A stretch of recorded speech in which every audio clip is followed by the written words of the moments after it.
حي على الفلاح.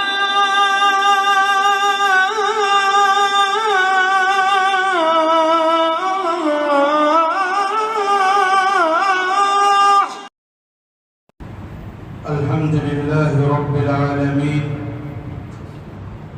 والعاقبة للمتقين والصلاة والسلام على سيد الأنبياء والمرسلين عن أبي هريرة رضي الله تعالى عنه قال قال رسول الله صلى الله عليه وسلم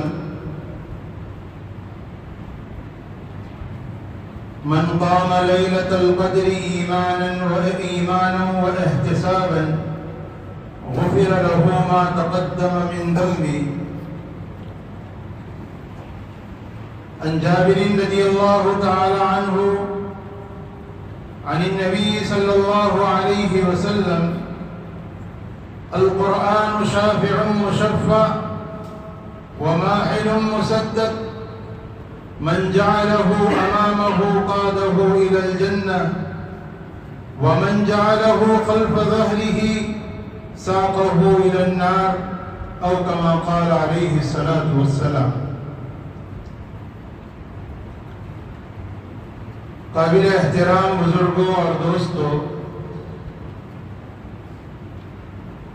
اللہ رب العزت کے لطف و احسان سے آج تراویح میں ہمارا قرآن کریم مکمل ہوا. اللہ رب العزت اپنی بارگاہ میں اسے شرف قبولیت عطا فرمائے. اس موقع پر میں اپنی جانب سے اور تمام مصلیوں کی جانب سے ہمیں قرآن سنانے والے ان دو علماء کا تہہ دل سے شکریہ ادا کرتا ہوں کہ ان حضرات نے بڑی محنت اور قربانی سے ہمیں قرآن کریم سنایا. اگر میں یوں کہوں تو غلط نہیں کہ میں نے اور آپ نے تو رمضان اللہ کی نعمتوں کے کھانے میں استعمال کیا. افطاری کے وقت میں اور آپ کہیں سموسوں اور پکوڑوں کے مزے لوٹتے رہے، لیکن ان حضرات کا تو پورا کا پورا رمضان قرآن کی فکر میں گزرا کہ مجھے قرآن کریم سنانا ہے. مصلی پر کھڑے رہ کر قرآن کریم کا سنانا یہ کوئی آسان کام نہیں ہے. انہیں ہم تو کیا بدلہ دے سکتے ہیں، بس اللہ رب العزت کی بارگاہ میں دعا گو ہیں. اللہ رب العزت انہیں دنیا اور آخرت میں اس کا بہترین بدلہ عطا فرمائے. پھر میں مبارکبادی پیش کرتا ہوں ہمارے ان مصلیوں کو کہ جنہوں نے اہتمام کے ساتھ، پابندی کے ساتھ تراویح پڑھی اور تراویح میں قرآن کریم کو مکمل سنا. اس تراویح کے ذریعہ اور اس قرآن کریم کو تراویح میں سننے کے ذریعہ ہم نے کتنی بڑی خیر حاصل کی ہے اور ہم نے کیا اجر و ثواب کمایا ہے، اس کا صحیح اندازہ تو جب ہماری یہ دنیا کی آنکھ بند ہوگی تب پتہ چلے گا.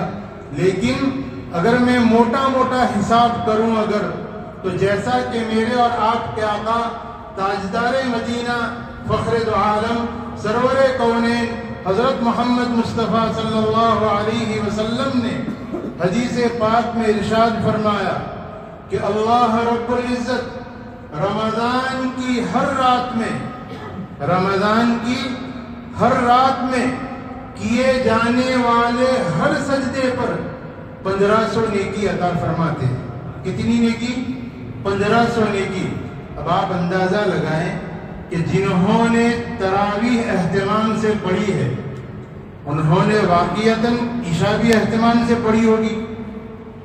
عشاء کی 17 رکعت، اس کے سجدے 34 کو آپ ضرب دیں 1500 سے 51,000 نیکی.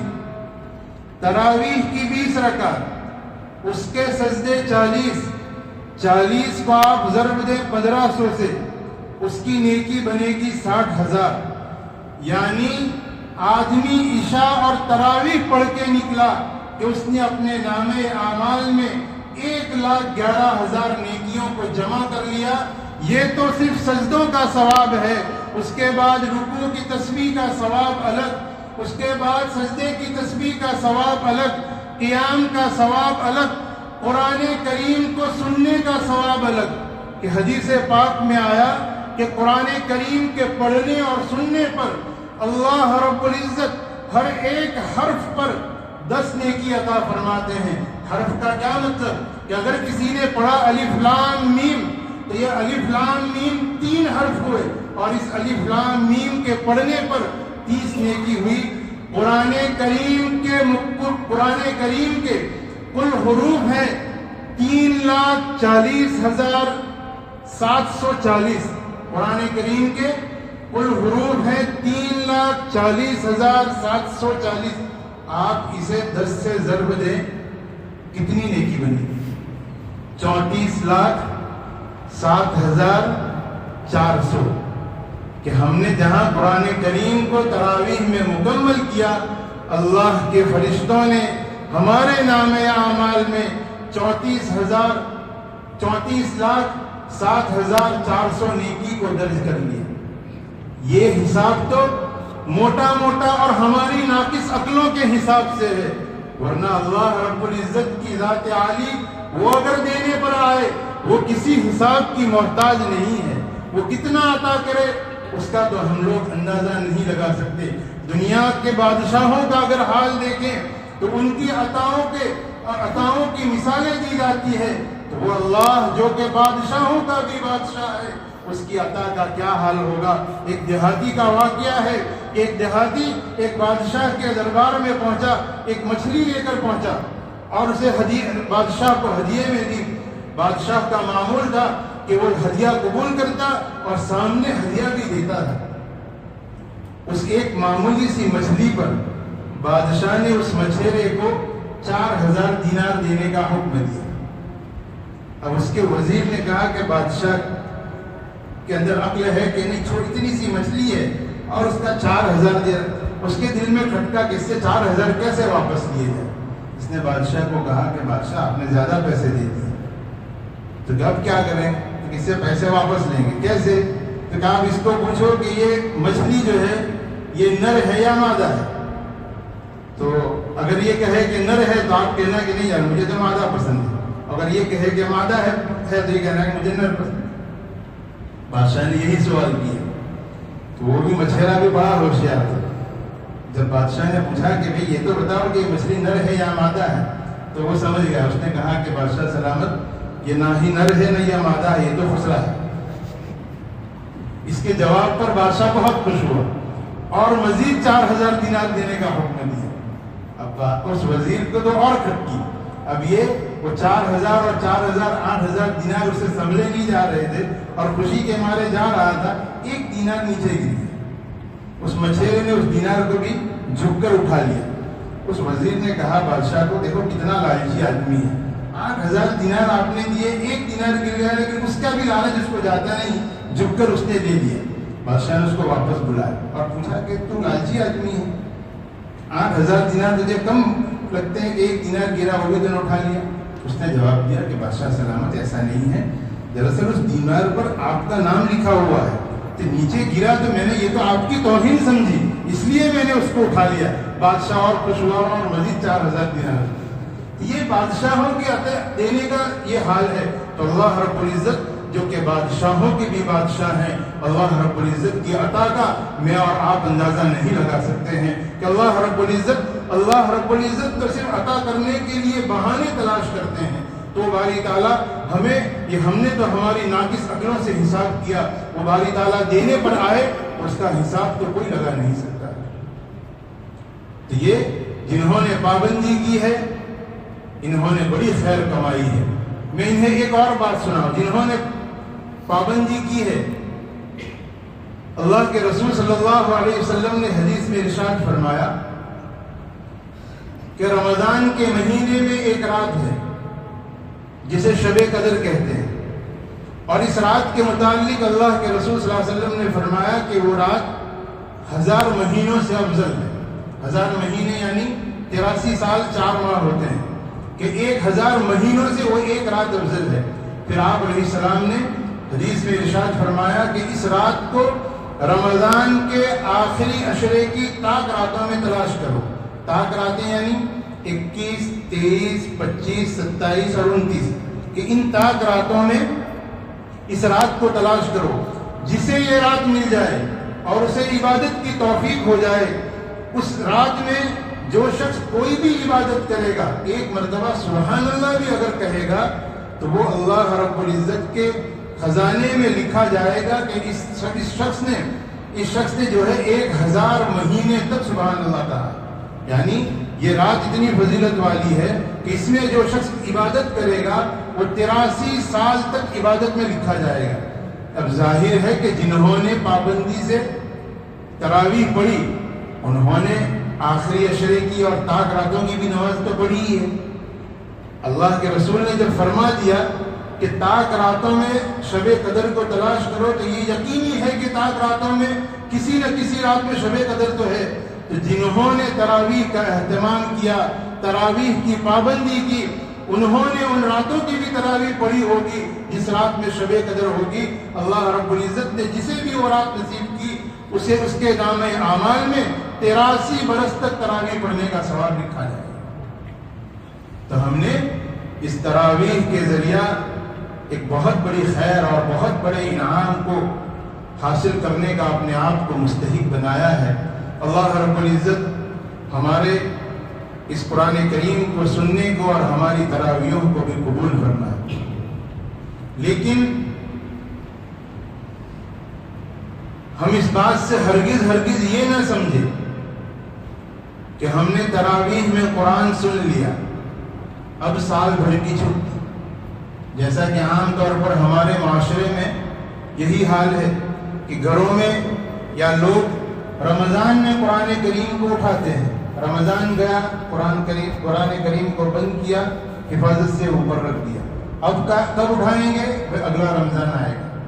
تو ہم اس تراویح کے پڑھنے سے یہ نہ سمجھیں کہ ہم نے قرآن کریم کا حق ادا کر دیا، اس لیے کہ قرآن کریم کے حقوق تو مزید اور زیادہ ہیں. امام اعظم ابو حنیفہ رحمۃ اللہ علیہ فرماتے ہیں کہ قرآن کریم کا ایک حق تو یہ ہے کہ اس قرآن کریم کو سال میں کم از کم 2 مرتبہ ختم کیا جائے. قرآن کریم کا حق یہ ہے کہ اس قرآن کریم کو سال میں 2 مرتبہ ختم کیا جائے. یہ قرآن کریم کا حق ہے.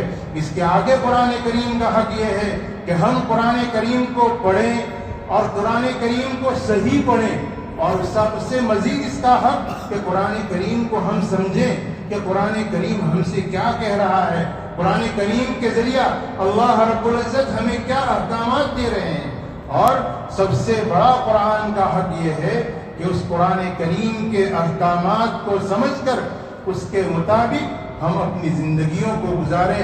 اس لیے کہ یہ قرآن کریم اللہ رب العزت نے ہماری حیات کا دستور بنا کر بھیجا ہے کہ ہمیں اگر زندگی گزارنی ہے تو قرآن کریم کے مطابق گزارنی پڑے گی.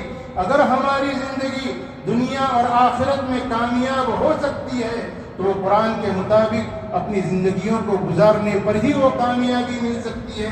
ورنہ ہم اگر قرآن کو چھوڑ دیا تو ہم دنیا میں بھی ناکام ہیں اور ہم آخرت میں بھی ناکام ہیں. اللہ کے رسول صلی اللہ علیہ وسلم نے حدیث پاک میں ارشاد فرمایا ان اللہ یرفع بہذا الکتاب اقواما، کہ اللہ رب العزت اس قرآن کریم کے ذریعہ قوموں کو عروج عطا فرماتے ہیں، بلندی عطا فرماتے ہیں. محدثین نے لکھا ہے کسے عروج عطا کرتے ہیں، کسے بلندی عطا فرماتے ہیں؟ جو قرآن کریم کو سمجھتا ہے اور اپنی زندگی کو اس کے احکامات کے مطابق گزارتا ہے، اللہ رب العزت اسے سربلندی عطا فرماتے ہیں. ایک اور حدیث میں اللہ کے رسول صلی اللہ علیہ وسلم نے ارشاد فرمایا القرآن شافع مشفع وماحل مصدق، کہ قرآن یہ سفارش کرنے والا ہے، قرآن سفارش کرنے والا ہے کہ قرآن کل قیامت کے دن اللہ کے پاس سفارش کرے گا. جیسا ایک اور حدیث میں اللہ کے رسول صلی اللہ علیہ وسلم نے ارشاد فرمایا الصوم والقرآن یشفعان للعبد، کہ روزہ اور قرآن یہ اللہ رب العزت کے سامنے اس بندے کے لیے سفارش کرے گا. روزہ کہے گا کہ اے باری تعالیٰ میں نے اسے دن میں کھانے پینے سے روکے رکھا، اور قرآن کہے گا کہ باری تعالیٰ میں نے اسے رات کے آرام سے روکے رکھا، اس نے تراویح میں مشقت اٹھا کر مجھے سنا، اے باری تعالیٰ ہماری سفارش اس بندے کے حق میں قبول فرما لیجیے، اور باری تعالیٰ ان کی سفارش قبول فرما لیجیے. تو حدیث میں فرمایا القرآن شافع مشفع، کہ قرآن سفارش کرنے والا ہے، وماحل مصدق، اور اللہ کے دربار میں ہمارے لیے حجت کرنے والا ہے. پھر آگے فرمایا من جعلہ امامہ، جو اس قرآن کو آگے رکھ کر زندگی گزارے گا، یعنی اس قرآن کے مطابق زندگی گزارے گا. من جعلہ امامہ قادہ الی الجنہ، کہ یہ قرآن اسے رہبری کرتے ہوئے جنت تک لے جائے گا. اور آگے فرمایا ومن جعلہ خلف ظہری، اور جو اسے پشے پشت ڈال کر زندگی گزارے گا، اس کے احکامات سے منہ موڑ کر زندگی گزارے گا، قرآن اسے جو ہے گھسیٹتے ہوئے جہنم تک لے جائے گا. اس لیے یہ قرآن ہم تراویح میں سننے اور سنانے سے یہ نہ سمجھ لیں کہ ہم نے قرآن کریم کا حق ادا کر دیا، بلکہ ہم پورا سال اور پوری زندگی اپنے آپ کو قرآن کریم کے دامن سے وابستہ رکھیں، تبھی جا کر دنیا میں بھی ہمیں کامیابی مل سکتی ہے، اور تبھی جا کر ہمیں آخرت میں بھی کامیابی مل سکتی ہے. آپ اگر غور کریں کہ اللہ رب العزت نے قرآن کریم کے ساتھ جن چیزوں کو بھی جوڑا ہے، ان چیزوں کو اللہ رب العزت نے کیا مقام عطا فرمایا. اللہ رب العزت نے قرآن کریم کو سب سے پہلے تو تمام آسمانی کتابوں کی سردار بنایا. جس زبان میں قرآن کریم کو نازل کیا، عربی زبان، اس زبان کو تمام زبانوں کا سردار قرار دیا. جس شہر میں نازل فرمایا وہ شہر مکۃ المکرمہ، اسے دوسرے شہروں پر فضیلت عطا فرمائی. اور جس نبی حضرت محمد صلی اللہ علیہ وسلم پر نازل فرمایا، آپ کو تمام انبیاء کا سردار بنا. اس لیے اگر ہم بھی چاہتے ہیں کہ ہمیں بھی دنیا اور آخرت میں عروج نصیب ہو، کامیابی نصیب ہو، تو ہمیں چاہیے کہ ہم اپنے آپ کو قرآن کریم کے ساتھ وابستہ کر لیں. قرآن کریم کو اللہ رب العزت نے جس رات میں نازل فرمایا، اس رات کو بھی اللہ رب العزت نے تمام راتوں پر فضیلت عطا فرمائی. اللہ رب العزت قرآن کریم میں ارشاد فرماتے ہیں انا انزلناہ فی لیلۃ القدر، کہ ہم نے اس قرآن کریم کو لیلۃ القدر میں نازل کیا. وما ادراک ما لیلۃ القدر، کہ تمہیں معلوم ہے کہ لیلۃ القدر کیا ہے. آگے اللہ رب العزت خود ارشاد فرماتے ہیں لیلۃ القدر خیر من الف شہر، کہ لیلۃ القدر یہ 1000 مہینوں سے افضل ہے.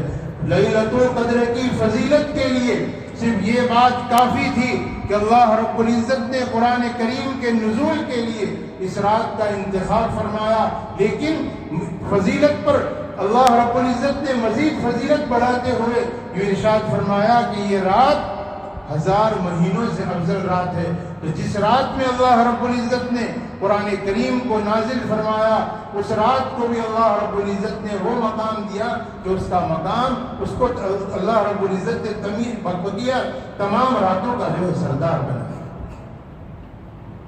تو اللہ رب العزت نے یہ قرآن کریم جو ہمیں عطا فرمایا ہے، ہماری دنیا اور آخرت کی کامیابی اسی میں ہے کہ ہم قرآن کریم سے وابستہ ہو جائیں، قرآن کریم کے دامن کو تھام کر زندگی گزاریں. تب جا کر ہماری دنیا بھی بھلی بنے گی اور ہماری آخرت بھی بھلی بنے گی.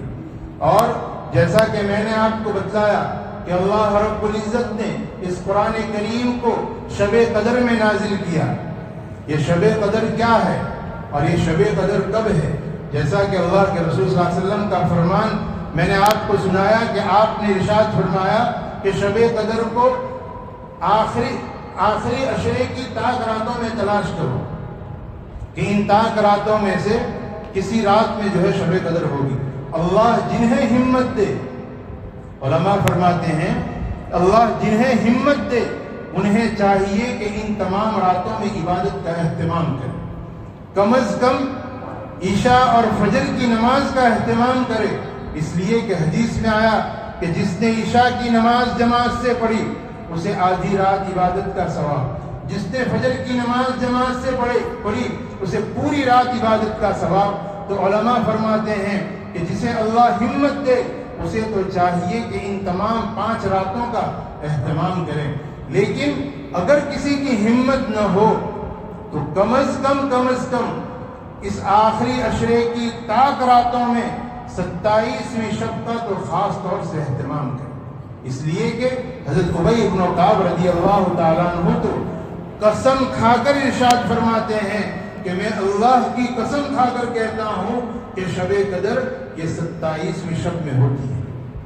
بلکہ ابن کثیر رحمۃ اللہ علیہ نے تو ابن عباس کا، حضرت ابن عمر کا اور حضرت معاویہ رضی اللہ تعالیٰ عنہ اجمعین ان تینوں کا قول نقل کیا ہے کہ وہ فرماتے ہیں کہ شب قدر یہ 27ویں شب میں ہوتی ہے۔ تو آج اللہ رب العزت نے ہم لوگوں کو رمضان کا آخری عشرہ بھی دیا، رمضان کے آخری عشرے کی تاک راتیں بھی دی، اور آج اللہ نے ہمیں 27ویں شب بھی دی ہے، اس لیے ہمیں اس رات کی قدر کرنی چاہیے۔ اس رات کی فضیلت میں تو قرآن نے خود کہہ دیا کہ یہ ایک رات 1000 مہینوں سے افضل ہے، اور اس رات کی فضیلت میں اللہ کے رسول صلی اللہ علیہ وسلم نے ارشاد فرمایا کہ یہ رات ایسی ہے کہ اس رات میں اللہ کے حکم سے حضرت جبرائیل علیہ السلام دنیا میں فرشتوں کی فوج کو لے کر اترتے ہیں، اور فرشتے پوری دنیا میں زمین میں پھیل جاتے ہیں،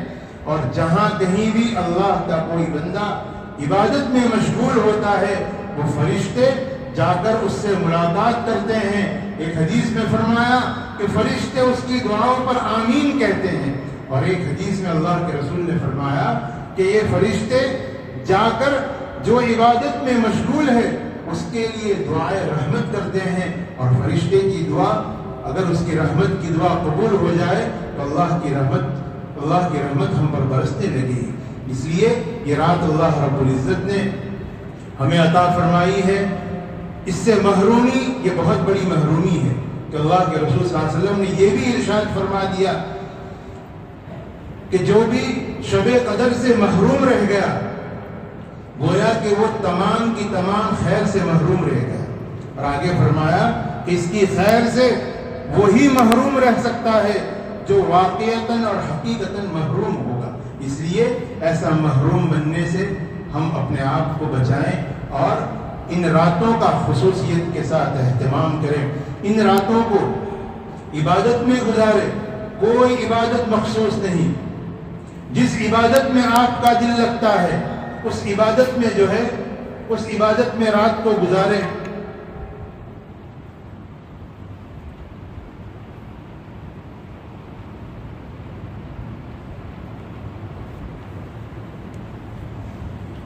اور اگر عبادتوں میں دل نہ لگے تو اس رات کو لغویات میں گزارنے کے بجائے جا کر سو جائیں۔ عشاء کی نماز پڑھی ہے، فجر کی نماز جماعت سے پڑھ لیں، اس لیے کہ اس رات کی جہاں فضیلت ہے وہاں پر اس رات کو گنوانے میں اور اس رات کو گناہوں میں گزارنے میں وعید بھی ایسی ہی ہے۔ اور اللہ کے رسول صلی اللہ علیہ وسلم نے جو حدیث میں ارشاد فرمایا کہ جو اس رات کی خیر سے محروم رہا وہ گویا کہ ساری خیر سے محروم رہ جائے گا۔ تو ہم دعا بھی کریں کہ اللہ رب العزت ایسا محروم بننے سے ہماری حفاظت فرمائے۔ اور ایک حدیث میں اللہ کے رسول صلی اللہ علیہ وسلم نے مزید وضاحت کے ساتھ فرمایا کہ کون لوگ اس رات میں محروم رہتے ہیں، ایسا بننے سے بھی ہم اللہ کی حفاظت مانگے کہ اللہ ہمیں ایسے محروم نہ بنائے۔ اللہ کے رسول صلی اللہ علیہ وسلم نے ایک حدیث میں ارشاد فرمایا کہ 4 قسم کے لوگ ایسی بھلائی والی رات میں بھی جو ہے محروم رہتے ہیں، ان کی بخشش نہیں ہوتی۔ ایک تو فرمایا کہ شراب کا عادی، کہ جسے شراب کی عادت ہو، جو ہمیشہ شراب میں مست رہتا ہو، ایسے شخص کی جب تک کہ وہ توبہ نہیں کرتا ایسی رات میں بھی مغفرت نہیں ہوتی۔ یہ رات وہ رات ہے کہ جس رات میں اللہ کی طرف سے اعلان ہوتا ہے کہ ہے کوئی مانگنے والا، ہے کوئی گناہوں سے معافی چاہنے والا، ہے کوئی مغفرت چاہنے والا کہ ہم اس کی مغفرت کریں، ہے کوئی روزی کا مانگنے والا کہ ہم اسے روزی دیں، ہے کوئی مصیبت سے چھٹکارا چاہنے والا کہ ہم اسے اس کی مصیبت کو دور کریں۔ ایسا اللہ رب العزت کی جانب سے اعلان کیا جاتا ہے، اور ایسے اعلان کے بعد بھی اگر کوئی محروم رہتا ہے تو وہ بہت بڑی محرومی ہے۔ اللہ کے رسول نے فرمایا صلی اللہ علیہ وسلم نے ارشاد فرمایا کہ ایسی مبارک رات میں بھی شراب کا عادی بخشا نہیں جاتا ہے۔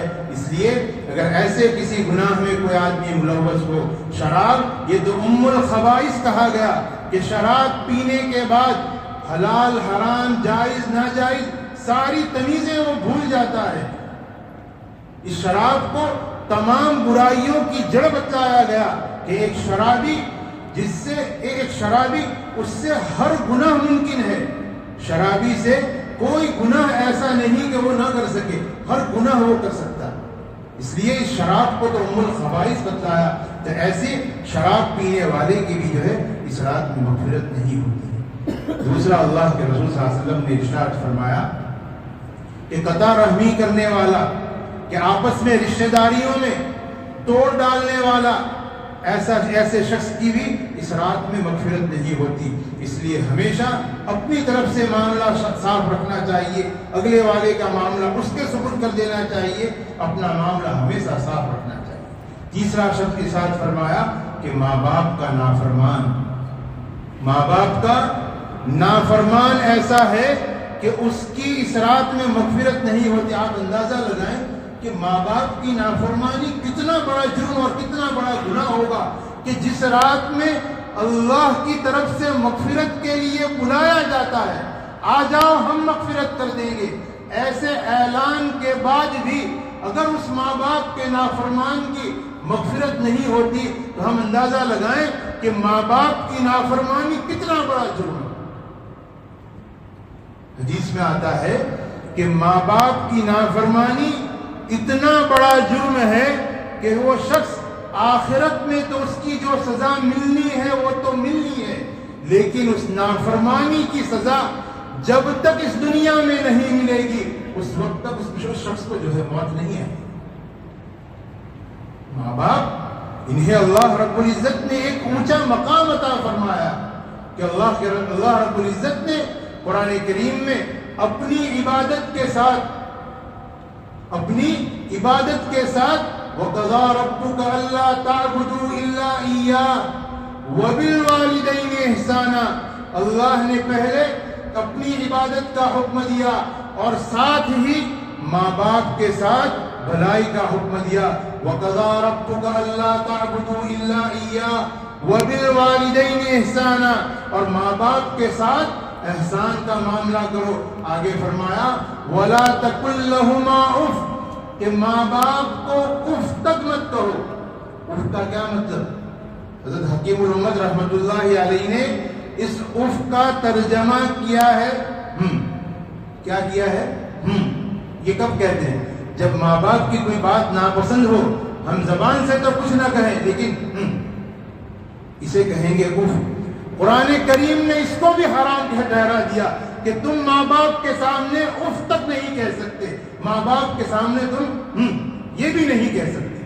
تو اللہ نے ماں باپ کو بہت اونچا مقام دیا ہے، اور بہت بڑی خوش قسمتی کی بات ہے کہ کسی کے پاس رمضان کا مہینہ ہو کہ جس میں اللہ کی رحمتیں نازل ہوتی ہو، اور اس کے پاس اس کے ماں باپ موجود ہوں، کہ اللہ کی اس رحمتوں کو اس اپنی اولاد کے لیے سمیٹنے والے ماں باپ کے ہاتھ موجود ہو، اس سے بڑا خوش نصیب کون ہوگا؟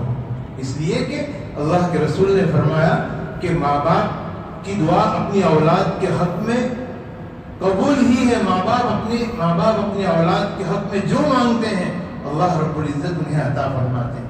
تو جن کے ماں باپ حیات ہیں بڑے خوش قسمت ہیں کہ اللہ نے رمضان بھی دیا، اللہ نے ماں باپ بھی دیے، اگر کوئی ماں باپ کی نافرمانی کرتا ہے یہ بہت بڑا جرم ہے، بہت بڑا جرم۔ اس سے تمہاری دنیا بھی برباد ہوگی اور تمہاری آخرت بھی برباد ہوگی۔ اگر دنیا میں بھی عروج چاہتے ہو ماں باپ کی عزت کر کے دیکھو۔ کسی نے بہت اچھا جملہ کہا کہ اگر شہزادوں کی زندگی چاہتے ہو تو اپنے ماں باپ کو بادشاہوں کی طرح عزت دو، اس لیے کہ شہزادے غلاموں کے نہیں ہوتے، شہزادے تو بادشاہوں کے ہوا کرتے ہیں۔ تو اگر تم شہزادے بننا چاہتے ہو تو اپنے ماں باپ کو بادشاہوں کی عزت دو۔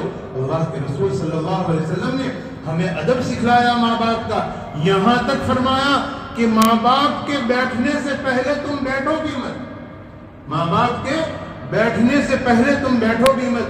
حدیث میں فرمایا اگر کسی نے صبح کے وقت اپنے ماں باپ کی صرف زیارت کی، صرف انہیں دیکھ لیا، اللہ رب العزت جنت کے 2 دروازے ان کے لیے کھول دیتے ہیں۔ صرف ماں باپ کی زیارت کی۔ اب اندازہ لگاؤ کہ وہ اولادیں کہ جو اپنے ماں باپ کو ہمیشہ خوش رکھتی ہوگی، اپنے ماں باپ کے پیر دباتی ہوگی، اپنے ماں باپ کی خدمت کرتی ہوگی، انہیں اللہ رب العزت کیا مقام دے۔ اس لیے جن کے ماں باپ حیات ہیں بہت بڑی نعمت ہے۔ جس دن یہ چلے جائیں گے نا اس دن قدر محسوس ہوگی۔ ہم تلاش کریں گے گھروں میں، لیکن آنکھیں ان کے چہروں کو دیکھنے کو ترسے گی لیکن نہیں دیکھ پائے۔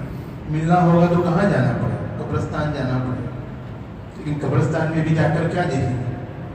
قبر ہی دیکھیں گے، ماں باپ کے دیدار نہیں ہوں گے۔ اس لیے جنہیں بھی اللہ نے ماں باپ عطا فرمائے، اللہ سب کے ماں باپ کو صحت عافیت کے ساتھ درازی عمر نصیب فرمائے، لمبی زندگی عطا فرمائے، اور جن کی بھی اولادیں ہیں اللہ رب العزت ان اولادوں کو اپنے ماں باپ کی قدر کی توفیق عطا فرمائے۔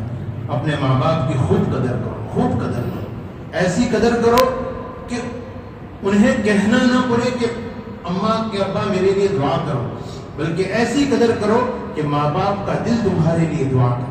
اور ماں باپ کی دعا یہ اپنی اولاد کے حق میں قبول ہی ہے۔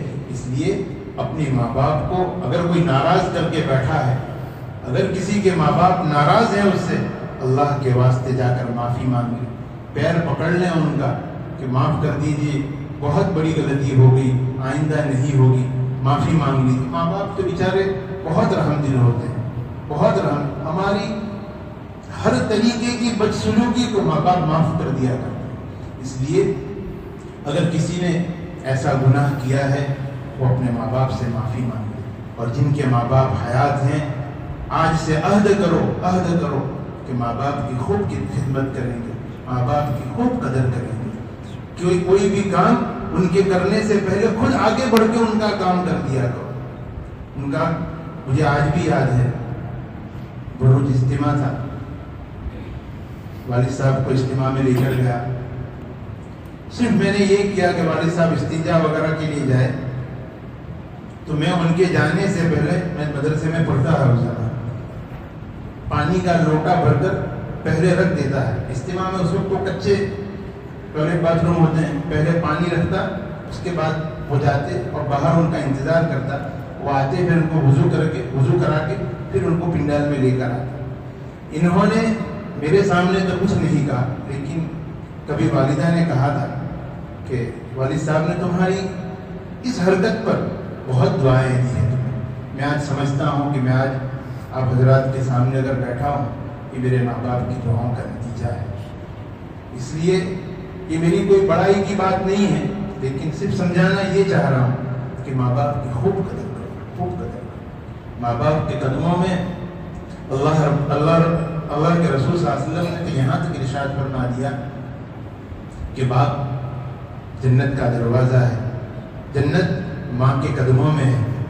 اب اگر ہماری جنت ہی کو ناراض کر بیٹھیں گے تو کون سی جنت ہم کو ملے گی؟ اس لیے جن کے ماں باپ حیات ہیں ان کی قدر کر لیں، جن کے ماں باپ اس دنیا سے رخصت ہو چکے ہیں اور اگر انہوں نے ایسا گناہ کیا ہے تو شریعت نے بتایا کہ کثرت سے ان کے لیے دعا کرے، ان کے لیے ان کے نام پر صدقہ دے، اس سے انشاءاللہ اللہ رب العزت تمہیں ان کے مطیع اور فرما بردار بندوں میں بیٹوں میں شمار کر دے۔ تو تیسرا گناہ تو ارشاد فرمایا کہ ماں باپ کا نافرمان جو ہے اس کی اس رات میں مغفرت نہیں ہوگی۔ اور چوتھا فرمایا کہ کینہ پرور کی جو ہے اس رات میں مغفرت نہیں ہوتی، کہ ایک دوسرے کے لیے دل میں دشمنی پالنے والا، کہ ایک دوسرے کے لیے دل میں دشمنی پال کر ایک دوسرے کو نقصان پہنچانے کے در پر رہنے والے کی بھی اس رات میں مغفرت نہیں ہوتی۔ تو اگر ہم میں سے کوئی ان گناہوں میں مبتلا ہے تو ہمیں چاہیے کہ ہم اللہ رب العزت سے سچے دل سے ان گناہوں سے معافی مانگ لیں۔ اللہ رب العزت بڑے معاف کرنے والے ہیں، اور آج کی رات تو اللہ رب العزت کی رحمت جو ہے ہماری طرف متوجہ ہے، اس لیے تھوڑی سی محنت سے اللہ معاف کر دیں گے۔ اس لیے اللہ رب العزت نے یہ جو رات ہمیں عطا فرمائی ہے یہ اللہ کی نعمت ہے، اس کی قدر کرے، جتنا وقت ہو سکے عبادت میں گزاریں۔ اگر ایک مرتبہ اس رات میں سبحان اللہ بھی کہا تو یہ سبحان اللہ آپ کا 1000 مہینوں تک سبحان اللہ کہنے کے برابر لکھا جائے گا۔ جس عبادت میں ہمارا دل لگے، کچھ وقت تسبیح میں گزار لیں، کچھ وقت نوافل پڑھ لیں، 2 رکعت صلاۃ التوبہ پڑھ کے اللہ سے معافی مانگ لیں، تھوڑی دیر قرآن کی تلاوت کر لیں، تھوڑی دیر درود پاک پڑھ لیں۔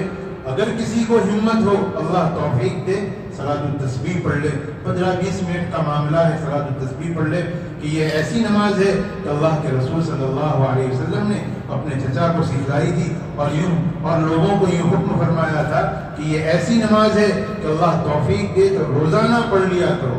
روزانہ نہ پڑھ سکو ہفتے میں 1 مرتبہ پڑھ لو، ہفتے میں نہ پڑھ سکو مہینے میں پڑھ لو، مہینے میں نہ پڑھ سکو سال میں 1 مرتبہ پڑھ لو، اور آخر میں فرمایا کہ اگر سال میں بھی نہ پڑھ سکو زندگی میں کم از کم 1 مرتبہ تو ضرور پڑھ لو۔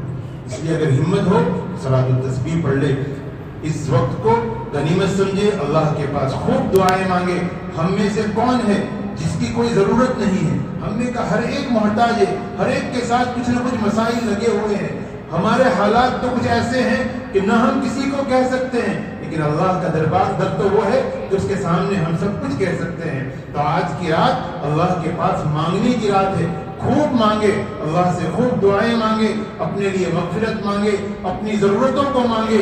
ایک آخری بات سنا کر بات ختم کر دوں کہ یہ رات اس اعتبار سے بھی قابل عظمت ہے کہ حدیث پاک میں آتا ہے کہ اس رات کے اندر اللہ رب العزت کی جانب سے تمہارے 1 سال کے تقدیر کے فیصلے لکھ دیے جاتے ہیں، کہ تقدیر کے جو فیصلے ہو چکے ہیں اس کی فہرست بنا کر فرشتوں کو سپرد کر دی جاتی ہے کہ اس سال کسے کتنی روزی ملے گی، اس سال کون پیدا ہوگا، اس سال کسے موت آئے گی، اس سال کون حالات میں رہے گا، اس سال کون خوشحالی میں رہے گا۔ یہ سارے حالات اس رات میں لکھ دیے جاتے ہیں۔ تو آج تو لکھے جانے کی رات ہے، آج کی رات تو ہمیں جو ہے اللہ کے سامنے مانگنے میں ہی گزار دینی چاہیے کہ آج کی رات اگر عافیت سے اللہ کے سامنے مانگنے میں گزار لی تو پورا سال بیڑا پار رہے گا۔ اللہ رب العزت اس مبارک رات کی ہمیں قدردانی کی توفیق عطا فرمائے۔